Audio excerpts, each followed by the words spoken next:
नमस्कार दोस्तों, welcome to Ram sir Hindi steno. दोस्तों, आज का एडिटोरियल डिक्टेशन 90 WPM से स्टार्ट होगा 5 सेकेंड बाद।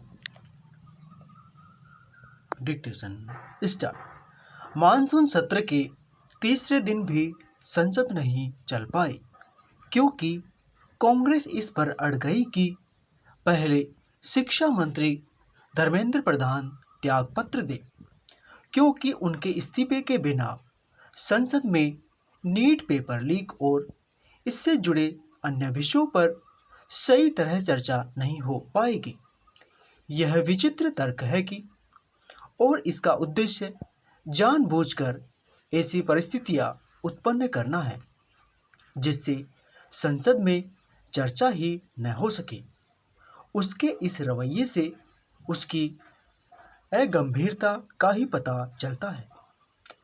कांग्रेस का व्यवहार यह भी बता रहा है कि उसका उद्देश्य नीट मसले पर संसद में कोई सार्थक चर्चा करना नहीं, बल्कि हंगामा खड़ा करना है।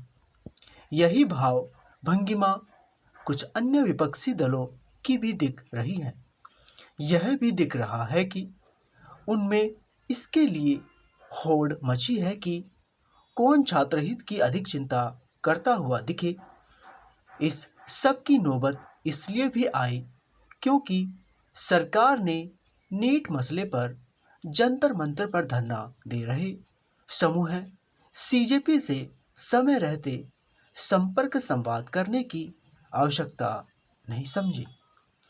उसने यह काम उस दिन किया जिस दिन संसद का मानसून सत्र शुरू हो रहा था और साथ ही सीजेपी का संसद मार्च भी।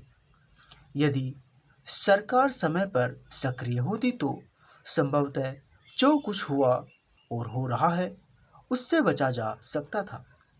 नीट पेपर लीक मामले में शिक्षा मंत्री धर्मेंद्र प्रधान की जवाबदेही बनती है, लेकिन उनका इस्तीफा समस्या का समाधान नहीं।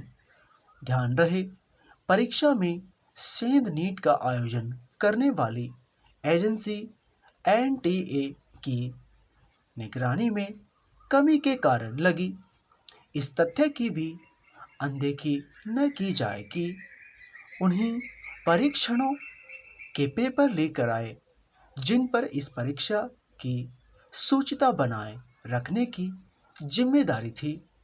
स्पष्ट है कि यह नैतिक पतन और भ्रष्टाचार की पराकाष्ठा का भी मामला है। इसके खिलाफ भी आवाज उठनी चाहिए। शिक्षा मंत्री का त्यागपत्र विपक्ष को संतुष्ट भले कर दे, लेकिन इससे परीक्षा व्यवस्था में सुधार सुनिश्चित नहीं होगा। आज की सबसे बड़ी आवश्यकता परीक्षाओं की पवित्रता बनाए रखने वाले तंत्र को सही तरीके से निर्माण करना है। एनटीए ने ऐसे तंत्र का निर्माण के लिए अभी जो कदम उठाए हैं वे पर्याप्त नहीं। विपक्ष को परीक्षाओं की सूचिता सुनिश्चित करने वाले ठोस तंत्र के निर्माण में सरकार की जवाबदेही बनाने के साथ उसका सहयोग भी करना चाहिए। यह तब संभव होगा जब इस पर संसद में गंभीरता से चर्चा होगी। संसद के भीतर बाहर जैसी परिस्थितियां बन रही है, उन्हें देखते हुए शिक्षा मंत्री के त्यागपत्र की संभावना इसलिए नहीं क्योंकि ऐसा होने पर हर छोटे बड़े मसले पर संबंधित मंत्री के त्यागपत्र की मांग का सिलसिला कायम हो जाएगा। यह सिलसिला सरकार को कमजोर करने के साथ ही उन तत्वों को बल भी देगा जो अराजकता पर यकीन करते हैं।